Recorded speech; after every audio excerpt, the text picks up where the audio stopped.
இந்த படத்தோட ஸ்டார்டிங் சீன்ல எடுத்ததுமே கை மாதிரி ஒரு நினைவு சின்னத்தை இல்ல விருதான் தெரியல அதை காட்டுறாங்க. ஃபுல்லா ஹிந்தில தான் எழுதியிருந்தது. அதோட தமிழாக்கம் என்னன்னு படிச்சு பார்த்தேன். அதுல என்ன எழுதிருக்குன்னா, இந்த திரைப்படம் 1971 இந்தியாவுக்கும் பாகிஸ்தானுக்கும் இடையில நடந்த பசந்தர் போர், அந்த போர்ல பங்கெடுத்த பூனா ஹார்ஸ் அப்படிங்கிற படைப்பிரிவு, நம்ம இந்திய படைப்பிரிவு, அவர்களோட வீரத்துக்கும் அவர்களோட தியாகத்துக்கும், குறிப்பா அந்த பிரிவுல இருந்த அருண் கேதர்பால் அப்படிங்கிற ஒருத்தர், இவர்களோட வீரத்தை நினைவு கூற வகையில அந்த படைப்பிரிவுக்கே கொடுக்கப்பட்ட கௌரவம் இது. குறிப்பா இந்த அருண் கேதர்பால் அப்படிங்கிறவரு பரம்வீர் சக்ராங்கிற மிகப்பெரிய கௌரவத்துக்குரிய ஒரு விருதை நிஜத்துல வாங்கினவர். அவரோட கதையை தான் இன்னைக்கு நாம பார்க்க போறோம். அடுத்து இன்னொருத்தவரை காட்டுறாங்க. இவரோட பேரு மீசக்காரர் ஹனுத் சிங் ரத்தோர். மகாவீர் சக்ரான்னு ஒரு அற்புதமான கௌரவத்துக்குரிய மிகப்பெரிய விருதை இவருக்கு கொடுத்திருக்காங்க. அதே 1971 நடந்த அந்த யுத்தத்துல இவரு நான் இப்ப சொன்ன அந்த படைப்பிரிவுக்கு தலைமை தாங்கி இந்தியாவுக்கு பேரையும் புகழையும் சம்பாதிச்சு கொடுத்தவர். ஒரு சிறந்த வீரர் மட்டும் இல்லாம தான் வாழ்நாள் முழுக்க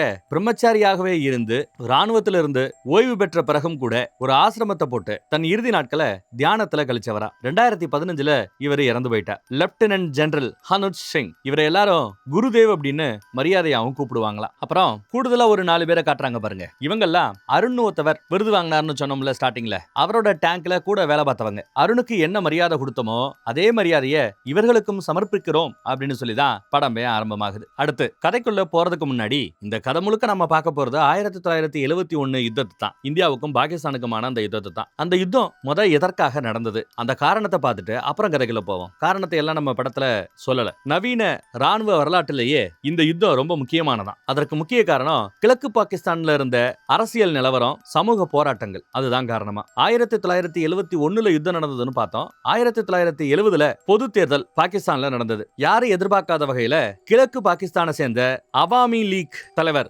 ஷேக் முஜிபுர் ரஹ்மான் அப்படிங்கிறவர் தான் பெரும்பான்மை வாக்குகளை வாங்கி ஜெயிக்கிறார். ஆனாலும் ஒரு கிழக்குக்காரனுக்கு மேற்கு பாகிஸ்தான் ஆட்சியாளர்கள் ஆட்சியை ஒப்படைக்க மறுத்துறாங்க. கிழக்கு பாகிஸ்தான்ல நிறைய பேரு இந்திய மொழிகள்ல ஒன்னான பெங்காலிய பேசக்கூடியவங்க, உருத பேசக்கூடியவங்க. பெரும்பான்மை பெங்காலி மொழி கிழக்கு பக்கம், ஆனா மேற்கு பக்கத்துல பெரும்பான்மை உருது மொழி. சோ உருது மொழியை திணிக்கிறதும் பெங்காலி மொழியையும் பெங்காலி கலாச்சாரத்தை புறக்கணிக்கிறதுமா கிழக்கு பாகிஸ்தான் மீது அவங்க ஒரு மாதிரி திணிப்பை கொண்டு வராங்க. அது அதிருப்தியை ஏற்படுத்துது. இது பத்தாதுன்னு 1971 மார்ச் 25 அன்னைக்கு பாகிஸ்தான் ராணுவம் ஆபரேஷன் சர்ச் லைட் அப்படின்னு ஒரு ஆபரேஷனை நடத்துறாங்க. Military operation. கிழக்கு பாகிஸ்தான்ல இருந்த பெங்காலி மக்கள் மீது மிக கடுமையான தாக்குதல் நடத்தப்பட்டதா. லட்சக்கணக்கான மக்களை கொண்டு குவிக்கிறாங்க. 1000 இல்லங்க, லட்சக்கணக்கான மக்களை கொண்டு குவிக்கிறாங்க. 1 கோடி பேர் கிழக்கு பாகிஸ்தான்ல இருந்து இந்தியாவுக்குள்ள அகதிகளாக வராங்க. ஒரு பக்கம் இந்த மக்கள் கஷ்டப்படுறத சகிச்சுக்க முடியாது, இந்த மக்களுக்கு உதவி பண்ணணும். இன்னொரு பக்கம் இவங்க இந்தியாவுக்குள்ள அகதிகளா வராங்க. 1 கோடி பேருக்கு அவர்களோட அன்றாட தண்ணீர் தேவை,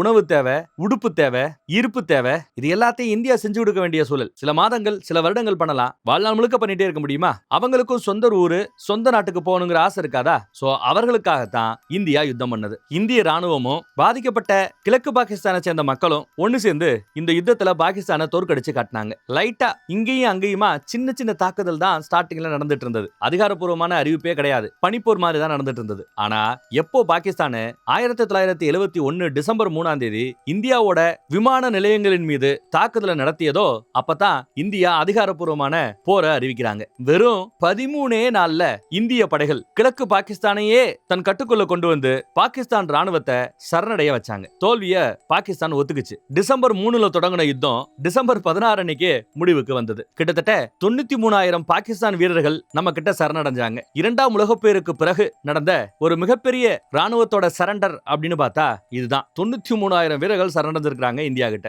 அப்பப்பா சூப்பர்ல. ரைட், இப்போ ஸ்டோரிக்குள்ள போலாம். இந்த படத்தோட ஸ்டார்டிங் சீன்ல அருண் ஒருத்தவரை பார்த்தோம் இல்லையா, அவரோட 21வது பிறந்தநாள். அப்போ ராணுவத்துல சேர்றதுக்காக ட்ரைனிங்ல இருக்கிறார். ட்ரைனிங் முழுமையடையல, ஆனா அதுக்குள்ள யுத்தம் வந்துருது. இதெல்லாம் நடக்கிறது எங்க?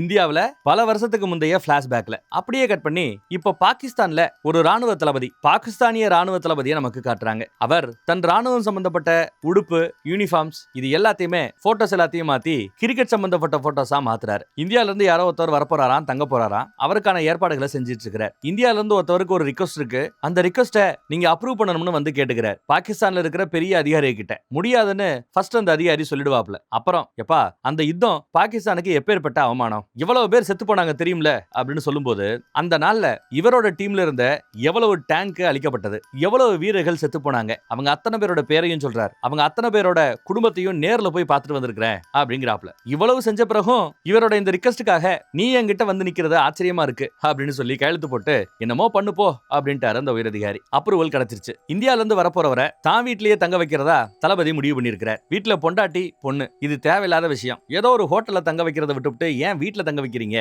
அப்படிங்கிறாங்க. அப்புறம் ஏதோ ஒரு உண்மையை பத்தி சொல்ல வேண்டாங்கிறாங்க. அவசியம் இல்லைங்கிறாங்க. ஆனா இவரு சொல்லணும்னு துடிக்கிறார்.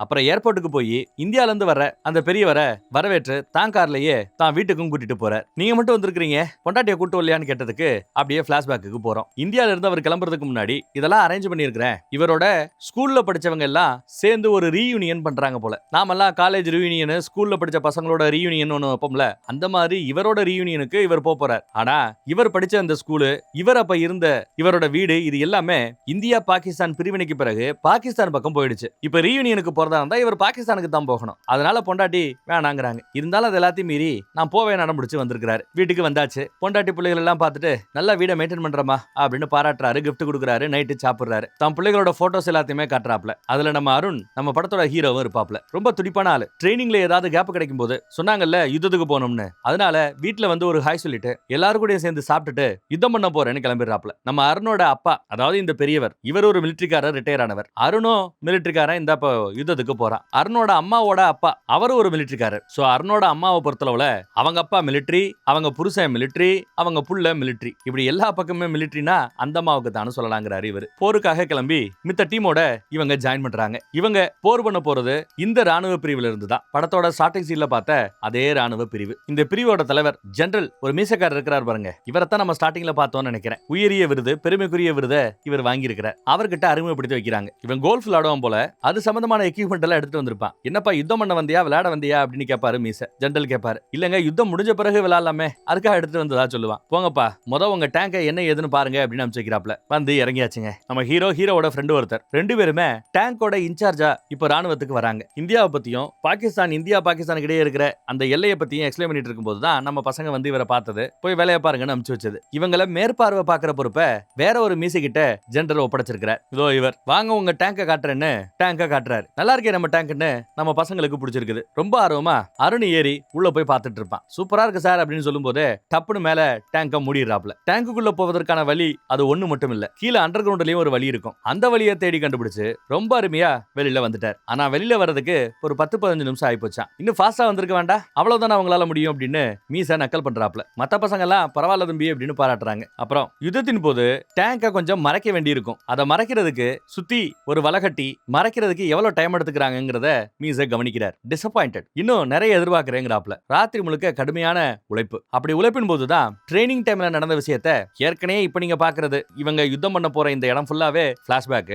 அங்க இருந்து இன்னும் பிளாஷ்பேக்கு போறோம். இவங்க ட்ரைனிங் பண்ணிட்டு இருந்த காலகட்டத்துல படத்துக்காக நம்ம பசங்க ஒரு 5 பேர் வெயிட் பண்ணிட்டு இருப்பாங்க. எதுக்கு ஒரு 5 பொண்ணுங்க கரெக்டா நம்பர் மேட்ச் பண்ணி வராங்க. டேய் போய் பேசுறா, நீ தானே நம்ம குரூப் லீடரு, சேர்ந்து படம் பார்க்கலாமான்னு கேளுடா அப்படின்னு அனுப்பிச்சு வைக்க இவனும் போவான். இந்த மாதிரி நாங்க 5 பேர் இருக்கிறோம், ட்ரைனிங்ல இருக்கிறோம், எங்களோட சேர்ந்து படம் பாக்குறீங்களான்னு கேட்க வருவாங்க. நீ தானே என்ன லவ் பண்ண, நீ தானே என்ன கழட்டி விட்ட, ஐயோ இப்படி பண்ணிட்டீங்கன்னு ஹீரோயின் ஒரு போடு போட, சுத்தி இருக்கிற பொண்ணுங்களும் சேர்ந்து ஒரு போடு போட இவன் பயந்தே போயிடுறான். கூட இருக்கிறவங்க வந்து ஐயோ நீங்க வேற யாரும் நினைச்சிட்டு விட பேசிட்டு இருக்கீங்கன்னு வக்காலத்து வாங்குவானுங்க. அப்புறம் பார்த்தா கெக்க பக்கன்னு சிரிச்சுட்டு பிராங்க் பண்ணதா சொல்றா. அப்புறம் உள்ள வரிசையா ஜோடியா உட்காந்துக்கிட்டாங்க. பாப்கார்ன் கொடுத்தா சர மாட்டேங்கிறான், சரியா பேச மாட்டேங்கிறான், கோவமா இருக்கிறான்னு கேட்டா ஆமா எல்லாருக்கும் முன்னாடி அசிங்கப்படுத்தினா எங்களுக்கு கோவம் வராது அப்படின்னு கோவப்படுவார். அடுத்த நொடி பார்த்தா பிராங்க் பண்ணேங்கிறான். பதிலுக்கு பதில் பிராங்க் பண்ணிட்டான். அப்புறம் ஒன்னா சாப்பிட சேர்ந்து ஊர் சுத்தன்னு பழக ஆரம்பிக்கிறாங்க. இந்த பக்கம் பாருங்க, டேங்க் சகதிக்குள்ள எல்லாம் போக சகதி ஆயிடும். அதை எல்லாத்தையும் நீங்க தான் கிளீன் பண்ணணும் செய்யணும்னு மீச பயங்கரமா வேலை வாங்கிட்டு இருக்கிறார். இவங்களும் அநியாயத்துக்கு உழைக்கிறாங்க. அடுத்து பார்த்தா டேங்கோட ஆபீசர்ஸ்னு பார்த்தா நம்ம பசங்க தான். அந்த டேங்க் வேலை பார்க்கறதுக்கு டிரைவர் வேணும், சமைச்சு போடுறதுக்கு ஆள் வேணும்,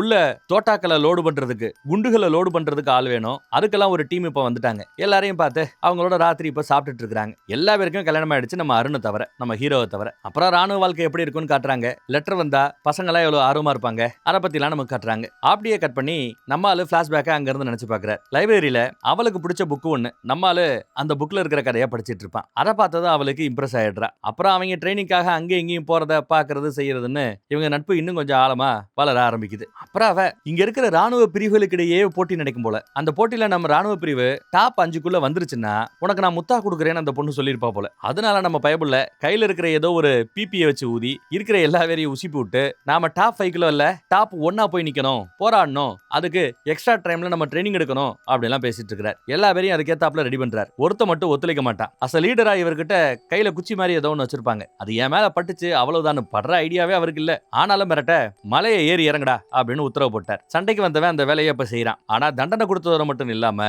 அந்த தண்டனையை தானும் சேர்த்து பண்றார். என்ன நான் கரெக்டா போறேனா ஏமாத்துறான்னு பாக்குறதுக்கு வந்தீங்களான்னு சண்டை போட்டவன் கேட்பான். அதெல்லாம் இல்ல சும்மா வாடா அப்படின்னு கூட மேல ஏறி இறங்குறதுக்குள்ள அவனை நட்பாக்கிறாரு. சூப்பர்ல. அப்புறம் எல்லாரும் சேர்ந்து ஒவ்வொரு போட்டியா பங்கெடுத்துட்டு இருக்காங்க. நல்லா போய்கிட்டு இருக்குது. இவங்க குரூப்லயே குள்ளையா ஒருத்தர் இருப்பான். பாக்ஸிங் பண்றதுக்குன்னு ஒரு ஆளை நினைச்சிருக்காங்க. அவங்களுக்கு உடம்பு சரியில்லாம போயிடுது போல. அதனால இவங்கள ஒருத்தர் போகணும், நம்ம ஹீரோவை தான் போகணும்னு அடம் பிடிச்சிருப்பாங்க. நம்ம பயந்துகிட்டு உடம்பு சரியில்லைன்னு ஹாஸ்பிட்டல்ல போய் உட்காந்துக்கிறான். இந்த பொடியனை கன்வின்ஸ் பண்ணி சண்டைக்கு அனுப்பிச்சு வைக்கிறாங்க. சண்டை ரொம்ப காமெடியா தான் போய்கிட்டு இருக்கும். நம்மால சும்மா படுத்து கிடக்கிற இடத்துல குள்ளமா போனவர் வெற்றியோட வரார், பதக்கத்தோட வரார். என்னடான்னு பார்த்தா ஆமா ஜெயிச்சிட்டோம்ல, சும்மா அடிச்சுக்கிட்டே இருந்தான். ஒரே ஒரு வாய்ப்பு கிடைக்கும் போது கீழ இருந்து தாடையில ஓங்கி ஒரு குத்து, நாக் அவுட்ல ஜெயிச்சிட்டதா சொல்றாங்க. எல்லாரும் சந்தோஷப்படுறாங்க. ஆமா உனக்கு உடம்பு சரியில்லைன்னு சொன்னாங்க, நீ என்ன இவ்வளவு ஜம்முன்னு இருக்குன்னு சொன்னதும் பயபுள்ள தெரிச்சு ஓடுறான் பாருங்க. அது மட்டும் இல்ல, அடுத்து இந்த ரன்னிங் போட்டி, அதுலயும் நம்ம பசங்க நல்லா ஓடுவாங்க. நம்ம டீமை சேர்ந்த சில பேர் ஆல்ரெடி ஃபர்ஸ்ட் வந்திருப்பாங்க. இதையெல்லாம் அந்த பொண்ணும் பார்த்துட்டு இருக்கா. அப்புறம் ஒரு வழியா நம்ம ஆட்கள் எதிர்பார்த்தாப்லயே நல்ல பொசிஷன்ல அங்க ஜெயிச்சு காட்டுறாங்க. ஏகப்பட்ட விருது அவார்டெல்லாம் வாங்கி குமிச்சிருப்பாங்க. அதோட சேர்ந்து ஒரு குரூப் போட்டோவும் எடுத்துப்பாங்க. அந்த வெற்றியை கொண்டாடுறதுக்காக ராத்திரி சரக்கெல்லாம் ஆர்டர் பண்ணி சரக்கு அடிச்சிட்டு இருக்காங்க, பீர் அடிச்சிட்டு இருக்காங்க. இவரையும் கூட்டு வருவாங்க, நம்ம ஹீரோவையும். ஹீரோ அதை பார்த்ததும் பயங்கரமா கோவப்படுறாப்ல. ஏன்னா இவருக்கு ரூல்ஸ், கடமைனா ரொம்ப முக்கியம். ரூல்ஸை மீற மாட்டேன்னு இருக்கக்கூடிய ஒரு ஆளு. சரக்கு தடை செய்யப்பட்டிருக்கிறது, அதையும் மீறி நீங்க சரக்கை உள்ள கொண்டு வந்தது தப்புங்கிறாப்ல. ஒருத்தர் சரக்கு தூக்கி போடுவான், அதெல்லாம் விடுமச்சான் அடிமச்சான்னு. சரக்கு பிடிக்க மாட்டாரு, கீழே விழுந்து நொறுங்கும். அதோட மட்டும் இல்லாம சரக்கு உள்ள கொண்டு வந்தது அவன் தான். அவனை மேலதிகாரிகிட்ட போட்டும் கொடுத்துறாரு. மேலதிகாரிகள் எவ்வளவு பெரிய விஷயத்தை சாதிச்சிருக்கீங்க, இதெல்லாம் ஒரு மேட்ராப்பா அப்படின்னு சொன்னா கூட ரூல்ஸ் தான் அப்படின்னு அடம்பிடிக்கிறார். சரி உன் விருப்பம்னு தப்பு பண்ண அந்த ஆளை 6 மாசத்துக்கு சஸ்பெண்ட் பண்றாங்க. இத பத்தி அந்த பொண்ணு கிட்ட சொல்ல, அந்த பொண்ணுமே கொஞ்சம் லைஃப்ல ஜாலி கீரியெல்லாம் இருக்க வேணாமா, இது என்ன அம்புட்டு பெரிய குத்தமா அப்படின்னு கோவப்படுறா. ஏன்னா 6 மாசம் சஸ்பெண்ட் வாங்கின பைய இந்த பொண்ணுக்கு கொஞ்சம் தெரிஞ்சவன் போல, சொந்தக்கார பையலா என்னன்னு தெரியல. இதுல அந்த படைப்பிரிவு இவன் மேலேயே கொஞ்சம் கோவமா இருக்குது. ட்ரைனிங் எடுக்கிற பசங்க சாப்பிட வந்தா எல்லாரும் அவங்களுக்குள்ள பேசிப்பாங்க, இவனை ஒதுக்கிடுறாங்க, தனிமரமா நிக்கிறான். அடுத்து இவங்க ஜெயிச்சதுனால இவங்களுக்கு ட்ரீட் கொடுக்கறதுக்காக ராணுவமே இவங்களுக்காக ஸ்பெஷலா ஒரு பார்ட்டி நடத்துது. அந்த பார்ட்டிக்கு வந்தா கூட ஒருத்தரும் மூஞ்சி கொடுத்து பேசல. இவனும் பேசணும்னு ட்ரை பண்ணாமே வெளியில வந்துடுறான். இந்த பொண்ணு வருவா, என்ன சார் சோகமா இருக்கிறீங்கன்னு விசாரிக்க, நடந்ததை சொல்லும் போது அவங்க உன் கூட பேசலங்கிறத புரிஞ்சுக்கிறேன், நீ ஏன் அவங்களோட பேசல, இல்ல பேசுறதுக்கு ஏன் முயற்சி பண்ணல அப்படின்னு ஒரு வாஸ்தவமான கேள்வி கேட்கிறா. அந்த கேள்வியோட அர்த்தத்தை புரிஞ்சுக்கிட்டு இவனே வாண்டடா போய் அவங்க கிட்ட பேசுறான். இங்க பாருப்பா, நம்ம எவ்வளவு கஷ்டப்பட்டோம்னு உனக்கு தெரியும், இந்த வெற்றிக்காக நான் எவ்வளவு உழைச்சேன்னு உங்களுக்கு தெரியும், அது எல்லாத்தையும் தாண்டி நாம ஜெயிச்சோம். ஆனா நீங்க எங்ககிட்ட எதிர்பார்க்கறது விசுவாசத்தை. நம்மள ஒருத்தன் நம்ம கிட்ட விசுவாசமா இருக்கணுமே நீங்க எதிர்பார்க்கறீங்க. ஆனா நான் காட்டினது கடமையை. அஸ் ராணுவ வீரனா, ஒரு சோல்ஜரா எனக்கு கடமையும் முக்கியம், உங்களோட விசுவாசமும் முக்கியம். விசுவாசமா கடமையா, இந்த ரெண்டுல எது முக்கியங்கிறத நீங்களே யோசிச்சுக்கோங்க. கடமை தான் முக்கியம் நினைச்சேன், விசுவாசத்தை ரெண்டாவதா வச்சேன், தப்பா அப்படின்னு கேட்கிறாப்ல. அப்புறம் இந்த 6 மாசம் சஸ்பென்ஷன் வாங்கினால இதனால அவங்கிட்டே கூட மன்னிப்பு கேட்கிற, இன்னும் கொஞ்சம் பெட்டரா ஏதாவது நான் பண்ணிருக்கலாம், மன்னிச்சுக்கப்பா அப்படின்னு. அவனுமே விட்றா மச்சான் இந்தா குட்ரா அப்படின்னு தூக்கி போடுறாரு. இந்த தடவை பாட்டில பிடிச்சிடறான். ஏன்னா அபிஷியலா எல்லாருமே பார்ட்டி கொடுக்குறாங்க, இந்த இடத்துல சரக்கு அடிக்கிறதுல தப்பே கிடையாது. சோ பசங்க எல்லாம் ஏத்துக்கிறாங்க. சூப்பர். பசங்க இந்தமா கூட டான்ஸ் சிறப்பா எல்லாம் நல்லா போய்கிட்டு இருக்குது. அப்புறம் டேங்க கொடுத்தாச்சு, பீரங்கியை கொடுத்தாச்சு. பீரங்கியில குண்டு போட்டு பசங்க கரெக்டா குறிபார்த்து அடிக்கிறாங்களா, அப்படி குறிபார்த்து அடிக்கிறதுல எவ்வளவு நேரம் இவங்க டைம் எடுத்துக்கிறாங்கிறத பெரிய ஆட்கள் எல்லாம் நோட் பண்ண ஆரம்பிக்கிறாங்க. அதுல நம்ம அருண் டீம் வேற லெவல்ல பெர்ஃபார்ம் பண்ணுது. குண்டு வெடிச்ச பிறகு அந்த எம்டி குண்டு அது வெளியில விழும்ல, அந்த டப்பா விழுகிற வரைக்கும் கூட நம்ம ஆட்கள் காத்துக்கிட்டு இருக்கல. கரெக்டா ஓட்டையை விட்டு அந்த டப்பா வெளியில வந்ததும் டப்புன்னு அடுத்த குண்டை உள்ள லோட் பண்ணி அடிக்க ஆரம்பிக்கிறாங்க. அதனால படுவேகமா அடிக்க முடியுது, துல்லியமாவும் அடிக்க முடியுது. இதையெல்லாம் ஜெனரல் கவனிக்கிறார். இருந்தாலும் ஆர்வக்கோளாறுன்னு நினைக்கிறார். சூப்பரா பெர்ஃபார்ம் பண்ணாங்கன்னு எல்லா ஆட்களும் பாராட்டுவாங்க. ஜெனரல் கொஞ்சம் கவனமா இருப்பா, அப்புறம் பரவாயில்ல பெர்ஃபார்மன்ஸ் எல்லாம் நல்லா காட்டிட்டீங்க, அதனால யுத்தத்துல உங்களை சேர்த்துக்கிறோம், நீங்க யுத்தம் பண்றதுக்கு தாராளமாக வரலாம் அப்படின்னு ஜெனரலும் ஒத்துக்கிட்டார். பொதுவா இந்த மாதிரி ராணுவத்துக்குள்ள சேர வரவங்க இந்த ஆடு வெட்டி ஏதோ ஒரு சடங்கு செய்வாங்க போல. ராணுவத்துக்குள்ள வரவர்கள் உயிர் எடுக்கிறதுக்கு பயப்படக்கூடாது இல்லையா, அதை சொல்லிக் கொடுப்பதற்கான ஒரு சடங்கு. நண்பர் அழகா வெட்டிடுறாரு, எல்லாம் கரெக்டா முடிஞ்சிருச்சு. அடுத்து நம்மால வெட்டணும். இவனுக்கு வெட்டுறதுக்கே தயக்கம், அந்த உசுரை எதுக்கு எடுப்பானு. இருந்தாலும் அதையும் தாண்டி நோ சொல்லாம செய்யறான். ஆனா வெட்டும்போது அறகுறையா வெட்டிட்டான் போல உசுருக்கு போராடிக்கிட்டு இருக்க மீச புடுங்கி அடுத்த வெட்டி அந்த ரத்தத்தை எடுத்து வெற்றி திலகமிட்டு வரவேற்கிறார். அப்புறம் ராத்திரி ஃபுல்லா பார்ட்டி எல்லாம் சிறப்பா நல்லா தான் போகுது. அப்பப்போ தான் காதலையே நினைச்சு பார்த்துட்டு இருப்பார். அடுத்து 1971 ஒரு யுத்தத்தை பத்தி சொன்னல, அந்த யுத்தம் அதிகாரப்பூர்வமாக அறிவிக்கப்பட்டு விட்டது. கிழக்கு பாகிஸ்தான்ல இப்படி பிரச்சனை ஓடிக்கிட்டு இருக்குது. பிரச்சனைக்குரிய இந்த கிழக்கு பாகிஸ்தானை நாம கைப்பற்றணும், அதுக்கு நாம கிளம்ப தயாரா இருக்கணும்னு எல்லாம் ஜெனரல் பேசிட்டார். நம்ம மீசை கிட்ட ஜெனரல், பசங்க கொஞ்சம் துருதுருன்னு இருக்காங்க, ஒன்னாகாம பாத்துக்கப்பா அப்படின்னு எடுத்து சொல்ல, நான் பாத்துக்கிறேன் சார்னு சொல்லிட்டு இருக்கிறார். இவங்க எதிர்பார்த்தாப்ல எல்லை சண்டை கதையெல்லாம் முடிஞ்சு பாகிஸ்தானோட எல்லைக்குள்ள இவர்களோட ராணுவம் இப்போ முன்னேறி போகுது. வேலிகளை உடைச்சுக்கிட்டு முன்னோக்கி போகுது. கட் பண்ணி இப்போ நடப்புக்கு வரோம். நடப்புல பெரியவர் இந்தியா பாகிஸ்தான் பிரியறதுக்கு முன்னாடி அவரோட ஊரு பாகிஸ்தானோட எல்லைக்குள்ள இருந்தது. சோ அந்த எல்லைக்குள்ள தான் வந்திருக்கிறாப்ல. ஸ்கூலையும் கண்டுபிடிச்சாச்சு, ஸ்கூல்ல கூட படிச்சவங்களையும் பார்த்தாச்சு. அங்க ஏதோ பாட்டு ஆட்டம் எல்லாம் ஆர்கனைஸ் பண்ணிருப்பாங்க. எல்லாம் சிறப்பா நல்லா போகுது. பழசெல்லாம் அசை போட்டுக்கிட்டு அந்த நினைவுகளை அசை போட்டுட்டு பார்ட்டியை சிறப்பா முடிச்சிட்டாங்க. அவருக்கு இவரோட பழைய வீட்டை பார்க்கணும்னு ஆசைன்னு நைட்டு சொல்றாப்ல. நான் கூட்டு போறேன்னு நம்மாலும் கூட்டு போறதுக்கு ஒத்துக்கிறார். எனக்கு இப்பயும் புரியாத விஷயம், யுத்தத்தின் போது என் பிள்ளைக்கு வந்த உத்தரவு, அருணுக்கு வந்த உத்தரவு என்னன்னா ரிட்ரீட், போதும் திரும்புங்க அப்படிங்கறதான் உத்தரவு. ஆனா அதையும் தாண்டி அவன் ஏன் முன்னோக்கி போனா, அதனால தானே அவன் செத்து போனா அப்படின்னு அவருக்கு ஒரு வருத்தமும் உண்டு. கட் பண்ணி இப்போ பிளாஷ்பேக்ல நம்ம ஆட்கள் தொடர்ந்து முன்னேறி போயிட்டே இருப்பாங்க. ஸ்டார்டிங்ல பார்த்தா வந்துட்டு இருக்கிற இந்த ராணுவம் இந்திய ராணுவம் கூட தெரியாம பாகிஸ்தானிய மக்கள் பாகிஸ்தானிய ராணுவம் நினைச்சு ஆப்பிள் ஆரஞ்சு எல்லாம் தூக்கி போட்டுட்டு இருக்காங்க பாருங்க, சாப்பிடுங்கன்னு. அதையெல்லாம் தாண்டி ரசிச்சுக்கிட்டு இன்னும் முன்னோக்கி வராங்க. திடீர்னு பார்த்தா பாகிஸ்தானோட விமானப்பட தாக்குதல் நடத்த ஆரம்பிக்குது. திடீர்னு வந்து குண்டு போடுவாங்க. டேங்க் மேல பட்டா டேங்கே வெடிச்சு சதறிடும். டப்புன்னு துப்பாக்கியால சுட்டாங்கன்னா டேங்குக்குள்ள இருக்கிறது சேஃப். இங்க நடப்புல அவரோட சொந்த வீட்டை காட்டுறதுக்காக தான் கார்ல நம்மால கூட்டிட்டு போறார். அதே சமயம் பின்னாடி ஒரு காரை அவங்கள ஃபாலோ பண்ணி போறத கவனிக்கலாம். அது என்னன்னா பாகிஸ்தானிய உளவு அமைப்பு. ஒரு இந்தியன் உள்ள வந்திருக்கிறார், அதனால உளவு பார்க்க ஆரம்பிச்சிட்டாங்க. விமானம் இந்த பக்கம் தாண்டி போனதும் விமானத்தை சுடுறதுக்கு நம்ம பயம் முயற்சி பண்ணுவான் அருண். அப்ப நம்ம மீச அவசரப்படாத, நீ சுட்டேன்னா நம்மளோட இடத்த அவங்களுக்கு காட்டி கொடுக்குறாப்ல ஆயிடும், காத்துருன்னு இருப்பார். அதனால நம்மளும் காத்துக்கிட்டு இருந்திருப்பான். ஆனா அதையும் தாண்டி விமானத்தில் இருந்தவங்க இவங்க இடத்த பார்த்திருப்பாங்க, அப்புறம் தாக்குதலை நடத்திருப்பாங்க. இதுக்கு நம்ம போய் சுட்டே இருந்திருக்கலாம்னு தோணுது இல்ல. அருணோட படைகள் அருணோட டேங்குக்குள்ள இருக்கிற டீமை காட்டுறாங்க. எல்லா பேரும் ஆர்வமா தான் இருக்கிறாங்க. நடந்த இந்த பாம் பிளாஸ்ட்ல சிலர் இறந்துட்டாங்க பாவம். எல்லாம் கிளியர் ஆயிடுச்சுப்பா வாங்கப்பான்னு ரேடியோ பெட்டியில அனௌன்ஸ்மெண்ட் கொடுத்த பிறகுதான் எல்லா ஆட்களும் வெளியில வராங்க. இறந்த டெட் பாடி எடுத்துக்கிறாங்க. காயம்பட்டவங்களை அங்க இருந்து காப்பாத்தி மருத்துவ உதவிக்கு அனுப்புறது, இந்த வேலையெல்லாம் நடந்துட்டு இருக்குது. இங்க நடப்புல பார்த்தா சொந்த வீட்டை நோக்கி போயிட்டு இருக்காங்க அந்த ஊருக்காக. திடீர்னு இளநியோ டீயோ சாப்பிடறதுக்காக வண்டி நிக்கும். உழவு பாக்குறாம போட வண்டி பஞ்சர் ஆயிரும். எப்பா சீக்கிரம் நாங்க சாப்பிட்டு முடிச்சு கிளம்ப போறோம், சட்டு போட்டு டயரை மாத்துக்கன்னு நம்மளால சொல்லுவோம். அவங்க மூஞ்சியை பாருங்க எங்க வச்சுக்கிறதுன்னு தெரியல. அப்புறம் வண்டி ஒரு வழியா கிளம்பி சொந்த ஊருக்கு வந்தாச்சு. அடுத்து அந்த சொந்த வீட்டுக்கு வந்தாச்சு. இப்ப அந்த வீட்டுல பாகிஸ்தானிய மக்கள் வேற யாரோ இருக்கிறாங்க. ஆனா எல்லா பேருக்கும் இவரை தெரியும். பல வருஷத்துக்கு முன்னாடி நாம இந்தியா பாகிஸ்தான் பிரிஞ்சிட்டோம். அதுக்கு முன்னாடி வரைக்கும் நாம ஒரே தேசமா ஒரே மக்களா தானே இருந்தோம்னு எல்லா பேருமே அவரை நல்லா பாக்குறாங்க, செய்யறாங்க. உன் வீட்டுல கூட சில பேர் சொல்லுவாங்க, அங்க இருக்கிற மரத்துல இருக்கிற பைனாக்குலர், அதுக்கு பின்னாடி இருக்கிற பிளாஷ்பேக்னு எல்லாத்தையும் நினைவு கூர்ந்து கொண்டு இருக்கிற. அதே சமயம் இங்க யுத்தம் கொழுந்து விட்டு எரிஞ்சிட்டு இருக்குது. மறுபடியும் நடப்புல பார்த்தா எதுக்கு தேவையில்லாம அந்த பெரியவரை கஷ்டப்படுத்திக்கிட்டு சொல்ல வேண்டாமே அப்படின்னு ஏதோ ஒரு மேட்டரை சொல்ல வேண்டாம்னு அந்த பொண்ணு சொல்லிக்கிட்டு இருக்கு. ஆனாலும் அப்பா சரின்னு பதில் சொல்ல மாட்டேங்கிறார். திடீர்னு பார்த்தா வெளியில சில பாகிஸ்தானியர்கள் ரகலை பண்றாங்க. அதுல காலை இழந்த ஒருத்தவன் வந்து பயங்கரமா ரகலை பண்றான். அந்த இந்திய நாயை வெளியில கொண்டு வந்து வீசு, பாகிஸ்தானுக்குள்ள ஒரு இந்தியனுக்கு என்ன வேலைன்னு கண்ணாபின்னு திட்டுறாரு. பெரியவரும் என்ன சத்தம்னு கேட்டு வெளியில வரார். இவன் கால் இல்லாம ஒரு மாதிரி தடுமாற கீழே விழ போறவனை இவரு புடிச்சு நிறுத்துறார். இதுவே அவருக்கு ஒரு மாதிரியா இருக்குது. எதுக்கு தம்பி இவ்வளவு கோவம் வெறுப்புன்னு கேட்கும்போது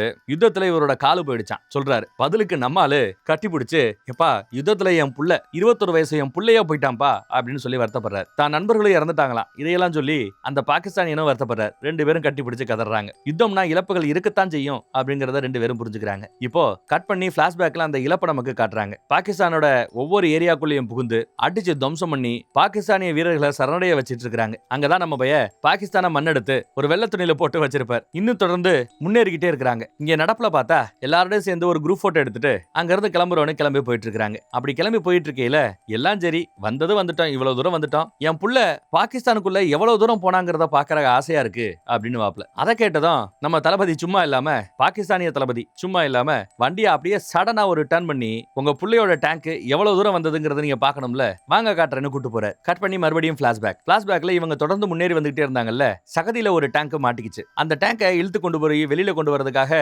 முயற்சிகள் நடந்துட்டு இருக்குது. திடீர்னு பார்த்தா மேல பாகிஸ்தானிய விமானம் வந்து குண்டு மலை பொழிய ஆரம்பிக்குது. துப்பாக்கியால சுட்டு தள்ள ஆரம்பிக்குது. இவங்க ஒளிஞ்சுப்பாங்க, ஆனாலும் குண்டடிபட்டு பல பேர் கஷ்டப்பட்டு இருக்காங்க. அதுல ரொம்ப முக்கியமானவர் நம்ம ஹீரோவோட ஃப்ரெண்டு. அவருக்கு நெஞ்சில குண்டடிபட்டு நம்ம ஹீரோ கண்ணு முன்னாடியே ரத்தம் சொட்ட இறந்து போறார் பாவம். எல்லாருக்கும் சமைச்சு போற ஒருத்தர் கூட அங்க இறந்து போய் கிடக்கிறார். அடுத்து இதற்கு பிறகு இதுவரை இந்திய ராணுவமும் பாகிஸ்தான் ராணுவமும் நேருக்கு நேரு சண்டை போடல பாத்தீங்களா. நேருக்கு நேர் வீரர்கள் தரை தாக்குதல் நடத்தல. அடுத்து நடக்க போகுது அதுக்கு நாம தயாரா இருக்கணும். இதற்கு முன்னாடி வெறும் 50 இந்திய வீரர்கள், பல வருஷத்துக்கு முந்தின கதை. குதிரையில வந்தவங்க 800 பேர் கொண்ட பாகிஸ்தானிய படைக்கூடையா. அப்போ வேற வேற பேர் இருக்கும், முகலாயம் அது இதுன்னு வேற வேற பேர் இருந்திருக்கும். அப்போ வெளியில இருந்து வந்த ஆட்களை தோற்கடிச்சு காட்டினாங்களா. அதே மாதிரி எண்ணிக்கையில கம்மியா இருந்தாலும், டேங்குகளோட எண்ணிக்கையிலேயே நாம ரொம்ப கம்மியா இருந்தாலும், அதையெல்லாம் தாண்டி ஜெயிக்கணும் வைக்கணும் அப்படின்லாம் வீராபிதேசம் எல்லாம் சொல்ல அதை கேட்ட வீரர்கள் எல்லாம் எழுச்சியோட இருக்கிறாங்க. இப்ப வந்திருக்கிற இடத்துல நம்ம பாகிஸ்தானிய தளபதி ஒரு ஸ்கூலை கவனிக்கிறார். யுத்தமெல்லாம் முடிஞ்சு இப்ப நடப்புல பார்த்தா இது ஸ்கூலா இருக்குது. ஆனா இதுக்கு முன்னாடி யுத்தம் நடந்த காலகட்டத்துல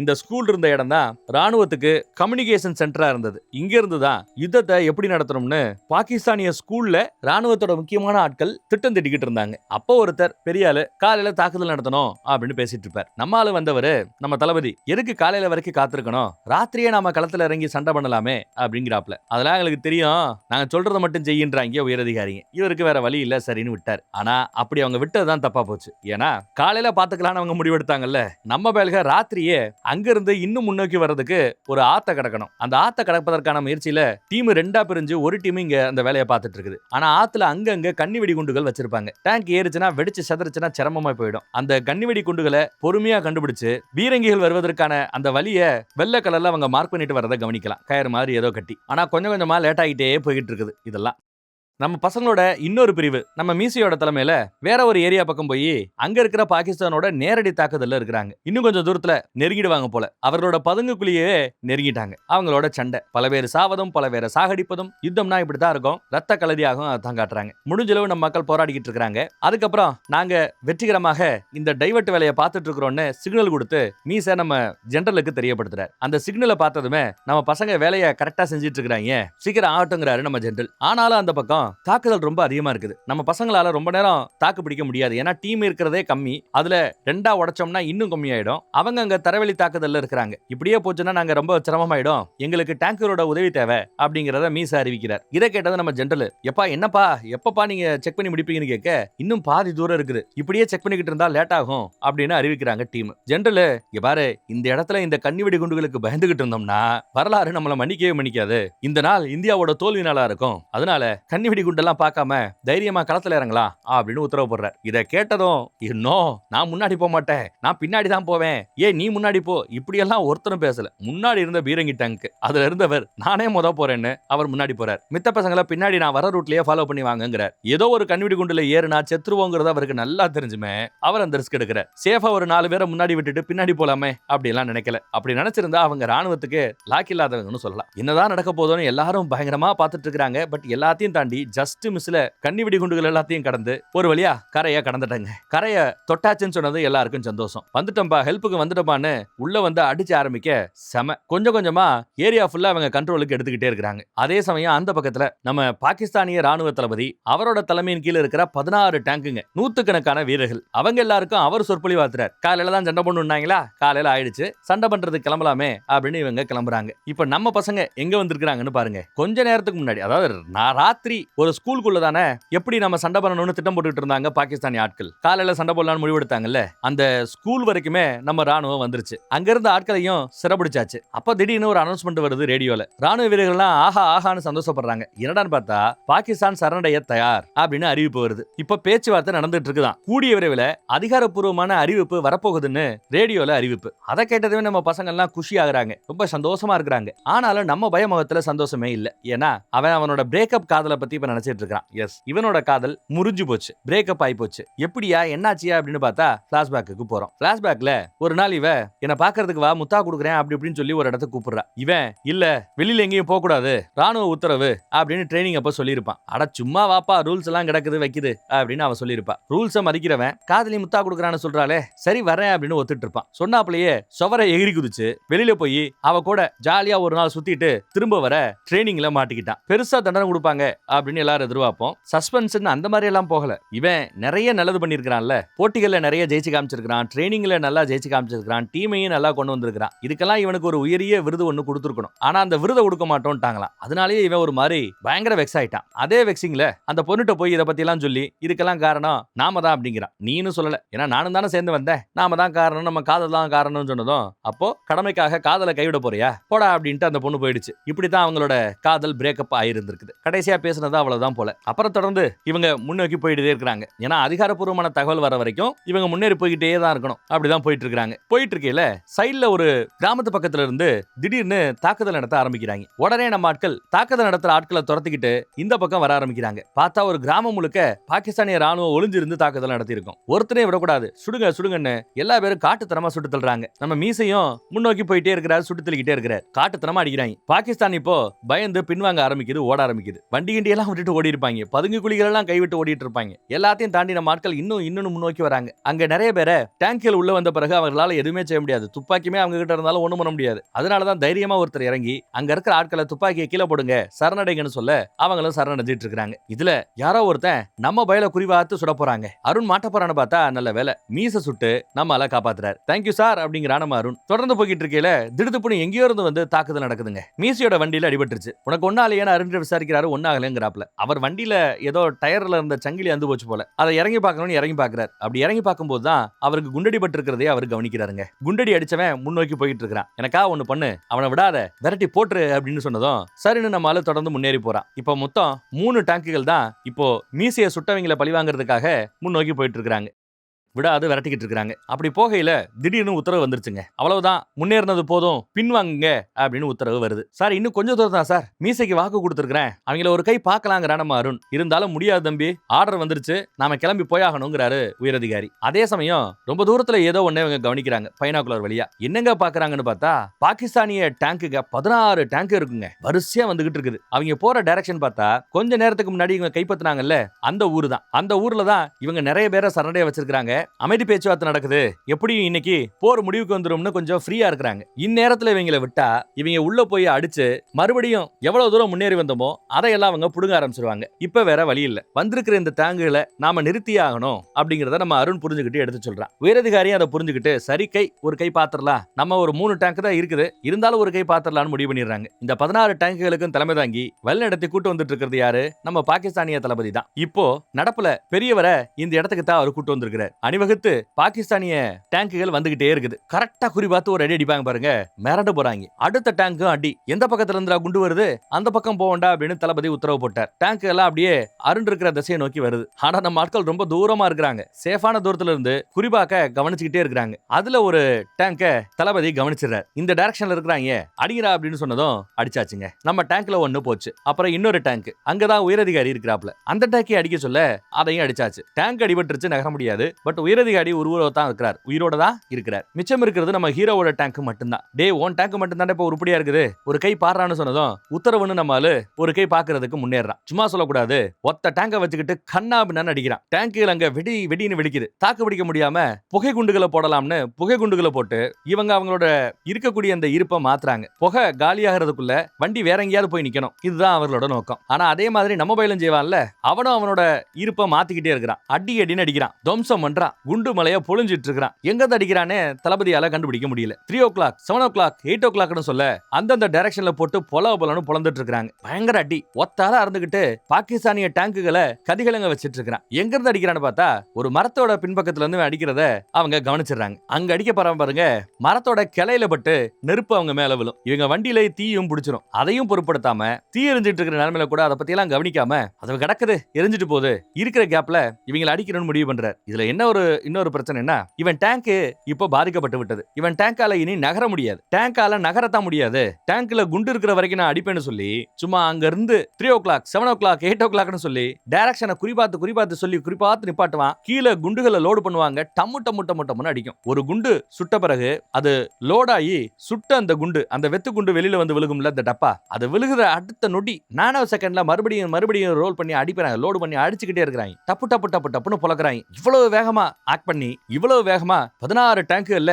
கிட்டத்தட்ட எல்லா டேங்குமே காலி பண்ணிட்டான். தளபதியோட டேங்க் மட்டும்தான் பாக்கி. தளபதியோட டேங்க் அங்கிட்டு இருக்குது, நம்ம ஹீரோட டேங்க் இங்கிட்டு இருக்குது. ரெண்டும் நேருக்கு நேரா ஒரு 100 மீட்டர் தூரத்துல இருக்குதான். இதையெல்லாம் நம்ம ராணுவ தளபதி எடுத்து சொல்லிக்கிட்டு இருக்கிறார். யாருக்கிட்ட? பெரியவர்கிட்ட. அந்த மரத்தடியில நின்னுக்கிட்டு தான் பேசிட்டு இருக்காங்க. நேருக்கு நேரா பார்த்து 2 பேரும் சுடணும். அப்படி சுடுறாங்க. அப்படி சுட்டதுல ராணுவ தளபதியோட டேங்க்ல அடிபட்டுருச்சு. உள்ள இருந்த சில பேர் இறந்துடுறாங்க, எல்லா பேரும் இறந்துறாங்க, இன்னும் சில பேர் ஓடி போயிடறாங்க. அதையும் தாண்டி தளபதி சும்மா இல்லாம ஒரு கை பார்க்கணும்னு அவரே லோடு பண்ணி அவரே குறிபாத்து பார்த்து காத்திருக்கிறார். அதே சமயம் நம்ம ஆட்கள் அந்த வெத்து குண்டுக வெடிச்ச குண்டுகள்லாம் உள்ள அப்படியே லோடாகி குமிஞ்சு கிடக்கும். அதையெல்லாம் இங்க இருந்து வெளியில தள்ளுற வேலையை ஒருத்தவன் ஒரு ஓட்டையை திறந்து பண்ணிக்கிட்டு இருப்பான். கரெக்டா தளபதி சுடுவார் பாருங்க.